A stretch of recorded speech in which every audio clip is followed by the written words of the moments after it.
তামুলপুৰত সাংসদ প্ৰমোদ বড়োৰ বাসগৃহত বিশাল যোগদান সমাৰোহ। প্ৰমোদ বড়োৰ সৌৰাগুৰিস্থিত বাসগৃহত ৩০০ শতাধিক লোকৰ যোগদান। বিভিন্ন ৰাজনৈতিক দল ত্যাগ কৰি UPPLত যোগদান কৰে। ১৫খন আসনৰ ভিতৰত 10খনৰ পৰা 12খন আসন লাভ কৰাৰ দাবী দলটোৰ। তামুলপুৰৰ NDA প্ৰাৰ্থী বিশ্বজিৎ দৈমাৰীক কঠোৰ সমালোচনা প্ৰমোদ বড়োৰ। আৰু তামুলপুৰত সাংসদ প্ৰমোদ বড়োৰ বাসগৃহত বিশাল যোগদান সমাৰোহ। প্ৰমোদ বড়োৰ সৌৰাগুৰিস্থিত বাসগৃহত ৩০০ শতাধিক লোকৰ যোগদান। বিভিন্ন ৰাজনৈতিক দল ত্যাগ কৰি UPPLত যোগদান কৰে। একাংশই 15খন আসনৰ ভিতৰত 10ৰ পৰা 12খন আসন লাভ কৰাৰ দাবী দলটোৰ। আৰু তামুলপুৰৰ NDA প্ৰাৰ্থী বিশ্বজিৎ দৈমাৰীক কঠোৰ সমালোচনা প্ৰমোদ বড়োৰ।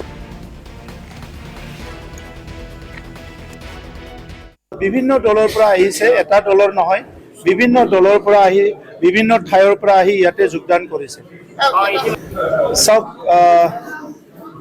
এনেকৈ ক'লে অলপ মানে বেলেগ ধৰণে ক'ব লাগিব যে ওপৰেদি থু পেলালে নিজৰ গাত পৰে বুলি কৈছে। যে লোকেলে কি কৰিছে এইটো দেখিবলৈ পাইছে যে 5টা বছৰ তেখেতে বিধায়ক আছিলে, 3বাৰকৈ ৰাজ্যসভাৰ সাংসদ আছিলে, আৰু তেখেতে যোৱা 5টা বছৰ এছেম্বলিৰ স্পীকাৰ আছিলে। তামুলপুৰৰ ৰাইজক সম্পূৰ্ণ পাহৰি গৈছিলে। মাজে মাজে তেখেতৰ কোনোবা সতীৰ্থ বা চিনাকি মানুহ তাৰ আলহী খাব অহাৰ বাহিৰে আৰু একোটো দেখা নাই আমি। আজিৰ যিটো তামুলপুৰ, এই তামুলপুৰটো UPPLৰ দিনত আমাৰ নেতৃবৃন্দৰ সকলৰ প্ৰচেষ্টাত, ৰাইজৰ প্ৰচেষ্টাত আজি নতুন তামুলপুৰ গঢ়িছে। এই তামুলপুৰখনত যিজন প্ৰাৰ্থীয়ে এই কথাবিলাক কৈছে তেখেতৰ একো অৰিহণা নাই, তেখেতৰ একো কণ্ট্ৰিবিউশ্যন নাই। আজি ইয়াত যি হৈছে আমাৰ সময়ত হৈছে, আমাৰ নেতৃত্বত হৈছে। যেতিয়া অসমত আমাৰ চৰকাৰ আছে, কাউন্সিলত আমাৰ চৰকাৰ আছে, তেতিয়া হৈছে। গতিকে আজি তামুলপুৰীয়াই কেনেকৈ তামুলপুৰখন গঢ়িব লাগে এইটো বুজি পায়, আৰু তামুলপুৰৰ সন্তানক, তামুলপুৰৰ ভাইক কেনেকৈ দায়িত্ব দি পেলাই অঞ্চলটো আগুৱাই নিব লাগে সেইটোকো চবে বুজি পায়।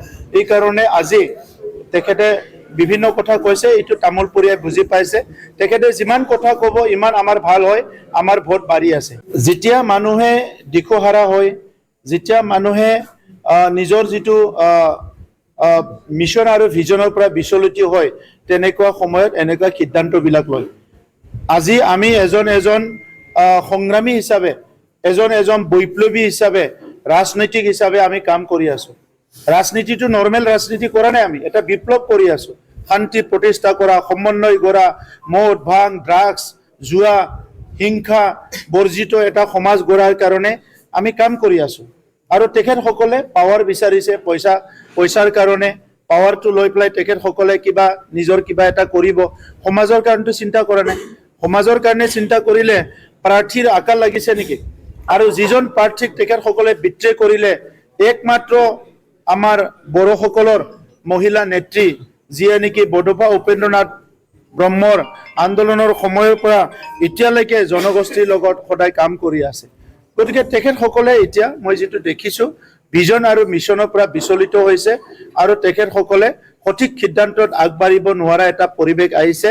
আৰু অনাগত দিনত আৰু দেখা পাব আপোনালোকে যে UPPLে কি কৰে, বাকী দলে কি কৰে। পদুম ক'ৰবাত পুখুৰী চুখুৰীয়ে ফুলাব পাৰে, নিজৰ ঘৰত পুখুৰী আছে যদি। আজিকালিতো ইউটিউববিলাকত দেখাই থাকে, পদুম গুটিটো পেলাই দিলে পুতুককৈ ফুলে, এইটো টাবত ৰাখে, ফুলাব পাৰে। মুখ্যমন্ত্ৰীয়ে কৈছে যে মই য'ত হাগ্ৰামাটত আৰু দুয়ো উন্নয়ন আৰু বিকাশ কৰিম, একালত আপুনিও আছিল সতীৰ্থ, কি ক'ব? চাওক, ৰাজনীতিটো তেনেকুৱাই হয়।